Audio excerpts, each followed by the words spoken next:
찬송가 546장 찬송 드리겠습니다. 찬송가 546장입니다. 주님 약속하신 말씀 위에서 영원토록 주를 찬송하리라. 소리 높여 주께 영광 돌리며 약속 믿고 굳게 서리라. 굳게 서리 영원하신 말씀 위에 굳게 서리 굳게 서리 그 말씀 위에 굳게 서리라. 주님 약속하신 말씀 위에서 세상 염려 내게 염습할 때에 용감하게 힘써 싸워 이기며 약속 믿고 굳게 서리라. 굳게 서리 영원하신 말씀 위에 굳게 서리 굳게 서리 그 말씀 위에 굳게 서리라.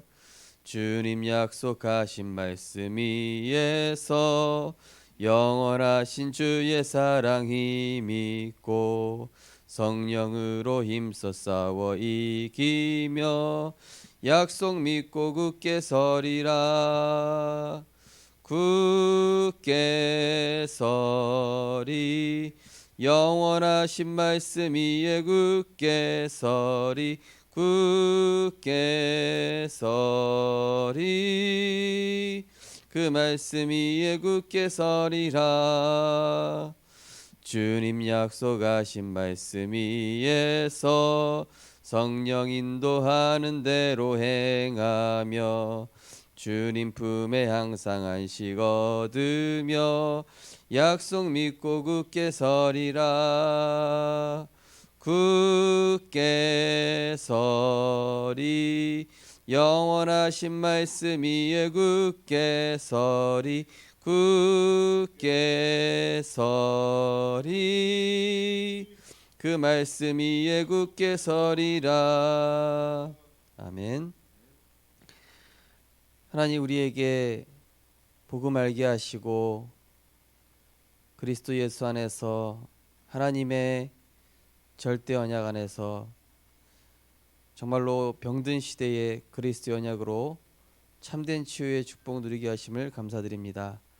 이 복음 가지고 병든 현장, 병든 가정, 병든 후대, 병든 시대를 치유하게 하시고 그리스도의 완전한 이 복음의 증인으로 서기까지 우리의 상태가 영적 서밋이 될 수 있도록 축복하여 주옵소서. 우리를 속이는 여러 가지 환경과 상황, 권세 있는 주 예수 그리스도의 이름으로 결박받고 떠나가게 하시며 하나님의 중요한 언약이 우리에게 각인되어질 수 있도록 성령께서 역사하여 주옵소서. 감사드리며 예수 그리스도 이름으로 기도드리옵나이다. 아멘.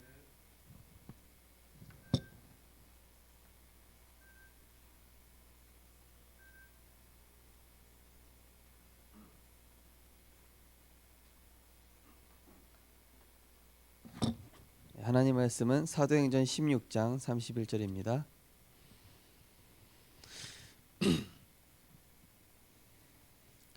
사도행전 16장 31절에서 우리 34절까지 사도행전 16장 31절에서 34절까지 우리 총 4절을 같이 읽으시겠습니다. 이르되 주 예수를 믿으라. 그리하면 너와 내 집이 구원을 받으리라 하고 주의 말씀을 그 사람과 그 집에 있는 모든 사람에게 전하더라. 그 밤 그 시각에 간수가 그들을 데려다가 그 맞은 자리를 씻어주고 자기와 온 가족이 다 세례를 받은 후 그들을 데리고 자기 집에 올라가서 음식을 차려주고 그와 온 집안이 하나님을 믿음으로 크게 기뻐하니라. 아멘. 네, 오늘은 새 생명 새 생활 가정 치유에 대한 말씀입니다.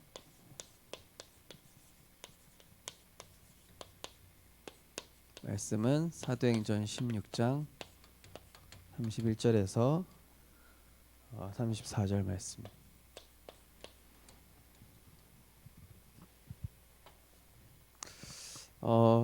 먼저 이 가정에 대한 영적인 이해가 있어야 되겠습니다.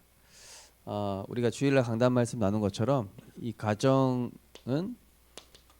이 호세아 선지자의 그 가정을 보면서 이 가정에 하나님의 중요한 시대 메시지가 담겨 있구나. 그러니까 한마디로 가정에는 중요한 하나님의 시대적인 메시지가 있는 것이죠. 그래서 먼저는 타고난 창세기 3장 문제를 우리가 볼 수 있어야 되겠죠. 타고난 창세기 3장이라는 것은 어찌 보면은 본인도 모르게 그 가정 가문에 흘러내려온 이런 영적인 유산이 되겠죠. 그러다 보니까 자신도 모르게 형성된 이 영적인 상태가 사실은 함정과 의무와 이 틀이 되어 있는 것입니다. 그러니까 본인도 어떻게 할 수가 없는 것이죠. 알고 있지만 고칠 수 없는, 고치려고 해도 안 되는 그런 부분들이 있겠죠. 그리고 본인도 모르게 나오는 부분들, 또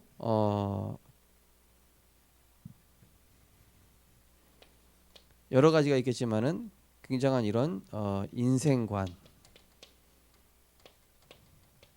인생관에도 차이가 있을 것이고요. 또 살아오면서 형성된 가치관, 배경. 결국 이 가정은 내가 어느 정도 복음화 되느냐,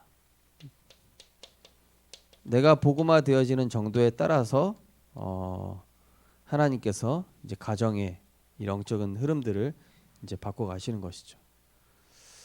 그런데 불신자들은 이런 부분이 없다 보니까 금방 가정이 깨지고 이혼을 하고 또 후대는 굉장한 상처를 받고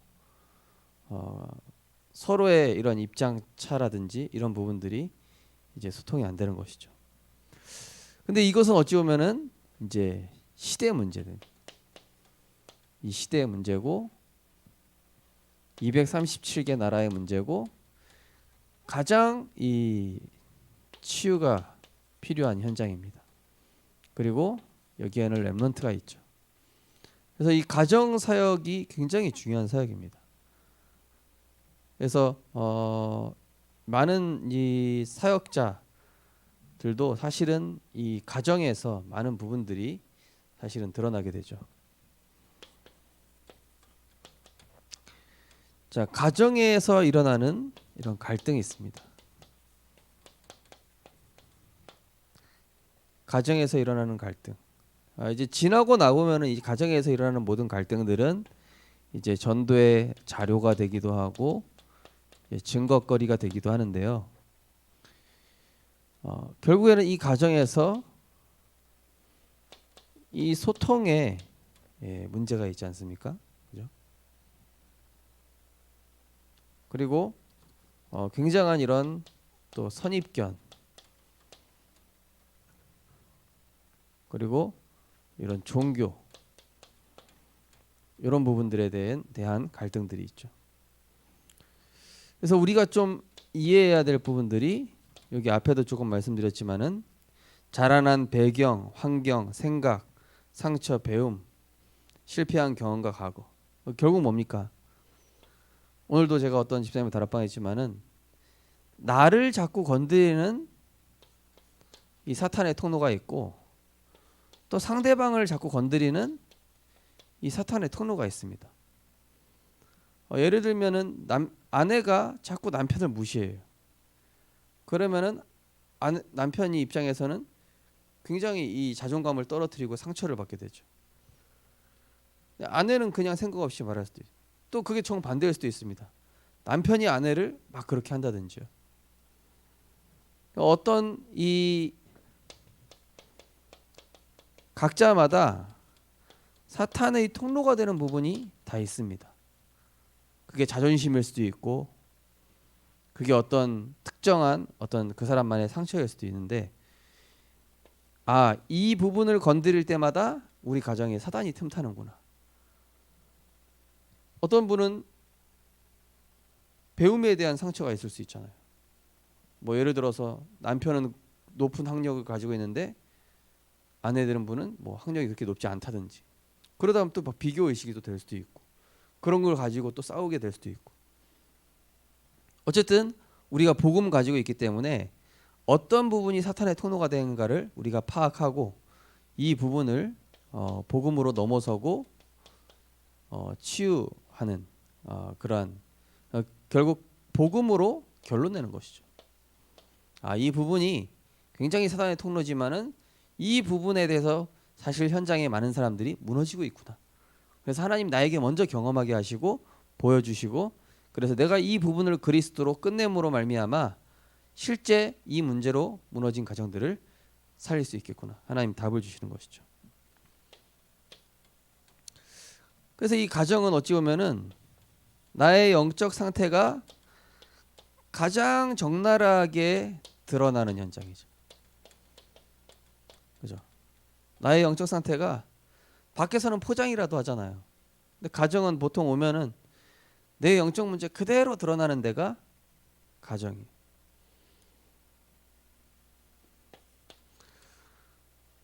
그래서 영적 문제인 줄 알고 요거를 믿음으로 치유해야 된다. 자, 영적 문제는 이건 누구나 다 가지고 있습니다. 다 한 가지씩 이상은 다 누구나 가지고 있기 때문에 결국 어떤 치유냐면은 관점 치유죠. 관점 치유. 관점 치유입니다. 창세기 3장 1절에서 20절. 어떤 잘잘못을 따지는 것이 아니라 네가 잘했다, 내가 잘했다, 그거 왜 그렇게 했냐, 그게 아니라 본인도 어찌할 수 없는 이 영적인 이런 올무에 잡혀 있는 부분들이다. 그리고 요한복음 8장 44절. 결국 이거를 이용해서 가정을 무너뜨리려고 하는 이 사탄의 굉장한 전략이죠. 가정 무너지면 누가 제일 큰 상처를 받죠? 후대가요. 후대가 영적 문제 오면 사회는 어떻게 됩니까? 전 세계는 재앙지대가 되고 있지 않습니까? 처음부터 잘못, 굉장히 특별히 복음 가진 사람에게 신앙생활하는 사람들은 이 율법주의를 굉장히 조심해야 돼요. 상대방을 특별히 막 정죄한다든지 또 판단한다든지 이런 부분들이죠. 저에게도 이런 부분들이 굉장히 많습니다.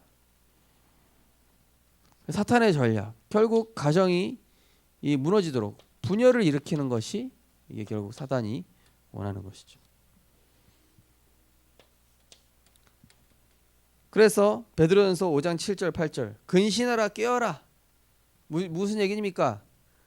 가정에서 영적 상태를 점검해라. 가정에 있을 때 나의 영적 상태를 점검하고 확인해 봐라. 그죠? 가정에 있을 때 우리 영적 상태를 확인해 봐요. 가정에 있을 때 내가 지금 뭐에 집중하고 있냐? 사람의 말을 마음에 담고 있냐? 하나님 말씀 담고 있냐? 내가 율법적인 관점에서 저 사람과 자녀를 보고 있냐? 아니면 복음의 관점에서 보고 있냐? 근신하라 깨어라. 너희 대적마귀가 우는 사자같이 두루다니며 산길자를 찾나니 너희는 마음을 굳건하게 하여 저를 대적하라. 데살로니가후서 2장 10절에서 11절 말씀이죠. 여기 보면은 진리의 사랑을 받지 못했다. 특별히 이제 불신 가정이, 이번 주 강단 말씀은 사실 짝가정에 대해서 좀 얘기를 한 거거든요. 불신 가정 이런 경우 보시면은 진리의 사랑을 받지 못했다. 그 사람이 아직 구원받지 못했기 때문에 그 사람은 창세기 3장의 관점으로 볼 수밖에 없는 거예요. 남편이든 아내든 자녀든 간에 진리의 사랑을 받지 못해. 여기 데살로니가후서 2장 10절에서 11절 보면 진리의 사랑을 받지 못해서 거짓 것을 믿고 있다. 한마디로 구원받지 못해서 한마디로 사단에 노예되어 있다. 한마디로 운명 속에 사로잡혀 있는 것이죠. 그러면 어떻게 되겠습니까? 불쌍하게 봐야 돼. 불쌍하게. 불쌍하다. 정말로 안타깝다. 하나님이 나를 먼저 영적인 아브라함으로 부르셨구나. 불쌍히 여길 수 있어야 됩니다. 굉장히 구원받지 못하고 강하게 나오는 남편이라든지요, 또는 막 이렇게 세게 나오는 아내라든지 또 자녀라든지, 그 굉장히 이런 배경을 보면서 하나님, 저들을 긍휼히 여길 수 있는 마음을 주시고 용서할 수 있는 그리스도 예수의 마음을 우리에게 허락하옵소서. 이런 부분들이 있어야 되겠죠. 자, 그러면서 고린도후서 4장 4절 5절, 또 어떤 가정은 너무 세상적으로 잘 통하는 가정도 있어요. 신자긴 신자인데 가정에만 돌아가면은 이 가족들이랑 너무 원네스가, 불신자 가정들이랑, 불신자 남편 아내 자녀랑 너무 원네스가 잘 되니까 이게 사실은 종교 생활하는 거죠. 제가 서울에 있을 때도요, 집사님인데 아들은 되게 교회 잘 나오는데 이분은 교회를 안 나와요. 왜 안 나오냐? 주말만 되면 불신자 남편이랑 맨날 놀러 가. 불신자 남편이랑 놀러 가기 바빠. 그러다 보니까 사실은 삶의 우선순위는 복음 하나님이 아니라 그 불신자 남편이라. 그러면서 하는 말은 뭐라 그러냐? 목사님, 전도 때문에 그렇습니다. 핑계가 굉장히 좋아요. 예배를 1년째 빠져놓고 전도 때문에 그렇다 그러면 어떡합니까 대체? 굉장히 광명한 천사로 그렇게 속이는 가정도 있습니다. 영적 기준을, 어느 정도 영적 기준 선은 분명히 해야 되는데, 불신자 그 남편이 예를 들어서 경제권을 가지고 있다, 또 남편이랑 너무 육신적으로 사이가 좋다 이러면은 이게 신앙 가지고 있는 분들이 대부분 그걸로 넘어가요. 종교 생활하게 되죠. 그리고 마태복음 12장 25절에서 45절, 가정에 굉장히 이게 분란이 일어나고 또 굉장히 이 상처로 분쟁이 끊이지 않는 이런 가정이 있습니다. 이런 가정은 반드시 가정에 대한 단을 쌓아야 돼. 이 가정에는 분명히 하나님이 숨겨두신 복음을 위한 사명자가 있다. 그래서 분란시키고 상처받게 하고 분쟁 일으키는 그 가정에 흑암이 역사하는데, 그 가정을 대표적으로 세울 제사장이 될 그 사명자가 언약 잡고 영적인 힘을 먼저 얻어야 돼요.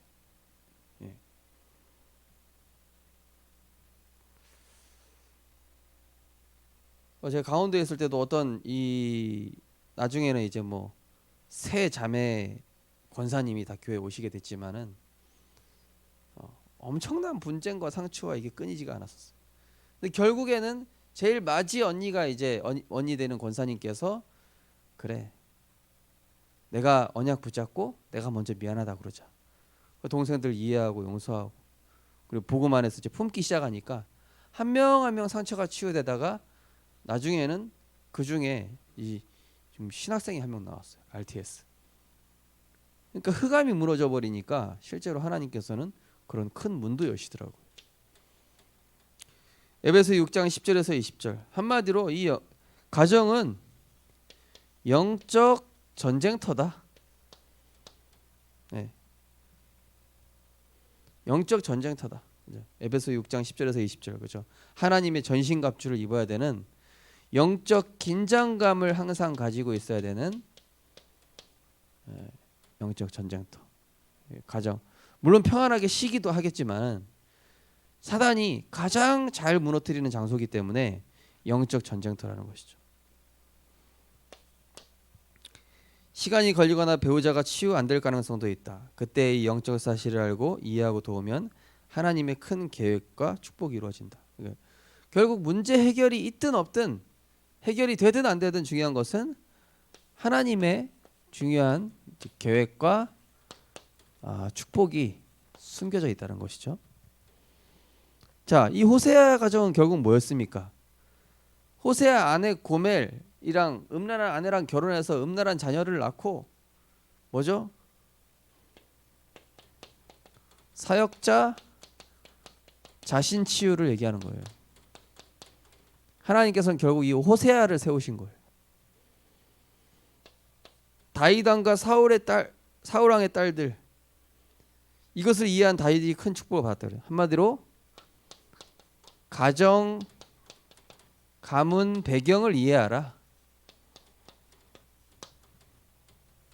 형들을 이해한 요셉, 뭐죠? 영적 약자를 이해하라. 영적으로 약한 사람이 있잖아요. 영적 약자를 이해해야 돼요. 신앙이 약한 사람. 저거 맨날 불신앙이나 하고 저거. 하여튼 그게 아니라 영적 약자를 요셉이 형들을 이해한 거예요. 형들이 날 판 것이 아니라 하나님 계획. 영적 약자를 이해하는 거. 또 문제를 이해하면 시대적인 응답을 받는다. 한마디로 이 가정의 시대 메시지, 하나님이 내게 주시는 미션, 천명, 이게 가정에 담겨 있는 경우 굉장히 많죠.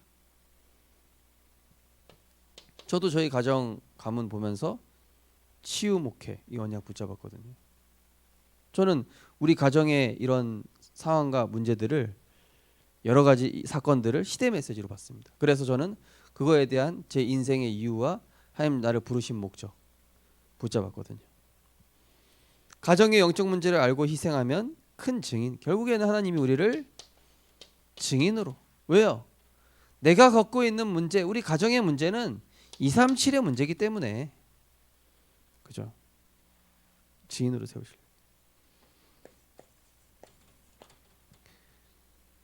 가정은 교회의 모형입니다.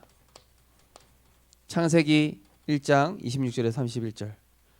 하나님이 자기 형상 곧 하나님의 형상대로 사람을 창조하셨고 하나님께 영광 돌리기 위해서 아담과 하와 하나님과 함께하면서 하나님과 소통하고 교제하고 서로 힘을 주고, 그래서 이 가정의 원래 모습을 회복하기 위해서 가정의 제사장이, 가정의 아브라함이 단을 쌓는 것입니다. 흑암이 꺾일 때까지, 흑암 세력이 무릎 꿇을 때까지. 그리고 진정한 부부 포럼, 그 다음에 자녀와 포럼, 이 부분이 언약 안에서 되어져야 돼요. 특별히 이 포럼을 할 때는 굉장히 겸손하고 상대방을 배려하면서, 그리고 영적으로 이런 포럼이 되어야 되겠죠. 가정. 그래서 결국에는 이 가정에 제자가 일어나는 것이 이제 하나님의 계획인 것이죠. 이번 주 강단 메시지랑 이어서 좀 새 생명 새 생활의 가정 치유란 메시지를 이번 주에 나누고자 합니다. 현장에서 우리 구역장 권철 조장님들께서 먼저 이 부분에 대한 말씀을 좀 가지시고 메시지를 가지고 현장에 대상자들에게 말씀을 전달하게 되시기 바랍니다. 하나님 감사합니다. 가정에 대한 바른 영적인 이해가 시작되게 하시고, 가정은 천국의 모형이요 교회의 모형이며 최고의 선교지입니다. 하나님, 정말로 가정 치유 선교사로 한 주간 이 시대 문제를 깨닫고 정말로 가정을 통해 하나님의 내 평생 미션과 천명을 발견하게 되는 중요한 응답의 시간표가 되게 하시고, 가정에 하나님의 나라를 이루며 부부 포럼이 되어지고 자녀와의 언약적 포럼이 되어지는 축복의 한 주간 되게 하여 주옵소서. 예수 그리스도 이름으로 기도드립니다. 아멘. 마치겠습니다.